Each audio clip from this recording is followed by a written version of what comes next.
అనేది కూడా పొద్దున ఏం పెట్టాలి, మధ్యాహ్నం ఏం పెట్టాలి, నైట్ ఏం పెట్టాలి అనే కూడా అయితే ఇప్పుడు మీరు చెప్పండి, ఇప్పటివరకు ఏం పెడుతున్నారు చెప్పండి ఒకసారి. ఇప్పుడు ఇంతకుముందు వరకు మామూలుగా ఒకరోజు ఉప్మా, ఒకరోజు చిత్రాన్నం, ఒకరోజు కిచిడి, మళ్ళీ ఒకరోజు పులిహోర, ఈ విధంగా వస్తుండే. ఆదివారం రోజైనా సోమవారం రోజైనా ఉప్మా కంపల్సరీ ఉంటుంది.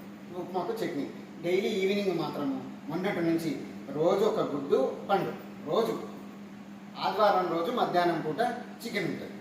చికెన్ తర్వాత పెరుగు కూడా రోజు వస్తుంది. పొద్దుగాల రాగి మాల్ట్ ఇస్తాం, అంటే ఛాయకు బదులు అట్లా కాకుండా రాగి మాల్ట్ ఇస్తాం. ఇప్పుడు వీళ్ళకి నవంబర్ 1వ తారీఖు నుంచి ఈ రోజు వస్తున్నాయి ఇవి. దానివల్ల అయితే నవంబర్ 1 నుంచే అవుతున్న గవర్నమెంట్ ఏం చేసిందంటే మంత్రులకు అందరికీ ఆఫీసర్లకు అందరికీ ఈరోజు వీలుంటుందని ఈరోజు ఆ ప్రోగ్రాంలో గొప్పగా చెప్పాలని, అంటే ఇట్లా పెంచినాము ప్రజల్లోకి తీసుకెళ్లాలని చెప్తున్నారు.